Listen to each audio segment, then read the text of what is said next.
What's up, everyone? How are we doing? As always, thank you for tuning in. I appreciate you guys. As always, if you guys like these videos, feel free to subscribe and share.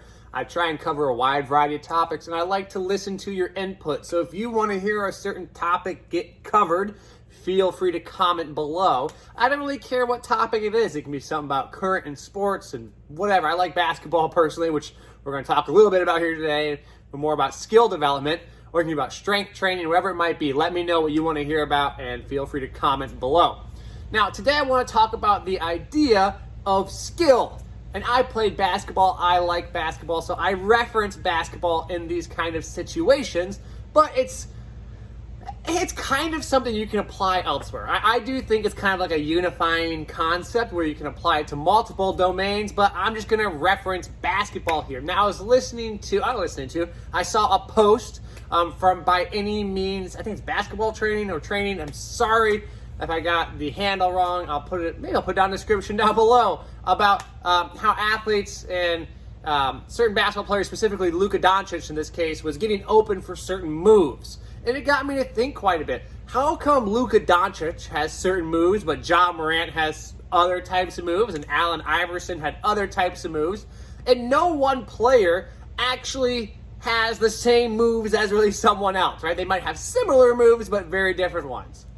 And more times than not, I think it's because people, their physical abilities are different from one to the next. Their wingspan, their anthropometrics, right? How tall they are, how much they weigh, how strong they are, how fast they move, all their physical qualities are really different. And so when it comes to developing a skill, your skill is going to have to reflect your physical abilities. Like Luka Doncic isn't someone who's extremely fast. Yes, he's very skilled and gifted for his size.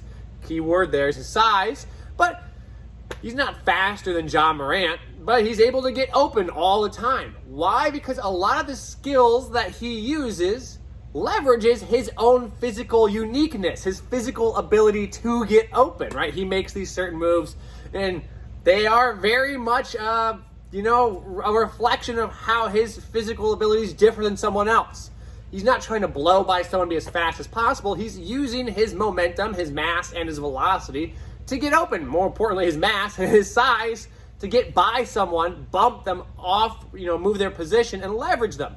Now, the reason why that's so important is when we think about someone's skill, we need to think about then in the weight room, the qualities that we're training that complement that. So the question is, should everyone try and get fast and explosive? Well, I guess to an extent, it's hard to say that's not beneficial, but it's also really important to look at, like, if someone does use that mass and they are a heavier individual, maybe it isn't in their best interest to try and reduce their body weight as much as possible, right? Imagine if you had Shaq in his prime, and you're like, whoa, I want Shaq to run the floor better, so we're going to lose 40 or 50 pounds.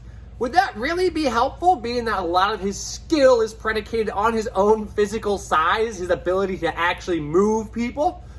Maybe not. And so your training cannot just be done in isolation. That's the point of this. Your training needs to be done upon reflection of how that individual actually succeeds in sport.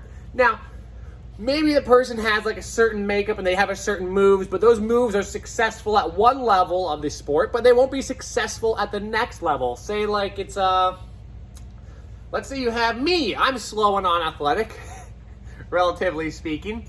And so maybe if I did these kind of Luka Doncic-like moves in high school, they'd work because I'm bigger than most guards in high school. But when I go play higher level basketball, I'm not bigger than the other guards anymore. So these moves that were built on being bigger and more physical than someone else are no longer going to be useful at the next level. So for me, the best route would then to be develop more athleticism and things that I can use that would be more effective. Obviously, my physical size would no longer be that effective. I'm smaller than the other guards.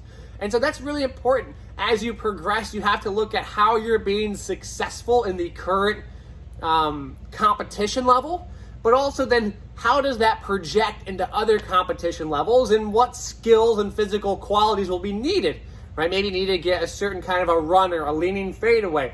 Wonderful, but maybe there's a certain kind of physical quality or trait that you need to develop with it. So I hope that makes sense. I just wanted to share that's been on my mind, and that's how I kind of connect sport and the weight room stuff, because we need to look at the skill, and ultimately the goal is to be successful in sport. And if we can understand what sport success is and how that person themselves finds success in sport, then we can maybe develop some working qualities in the weight room that complement that, or even help them get to the next level that they'd otherwise be lacking. So I hope that makes sense, everyone. I appreciate y'all listening. As always, I hope you enjoyed. Take care. And if you guys enjoy these videos, feel free to subscribe and share down below. Appreciate y'all.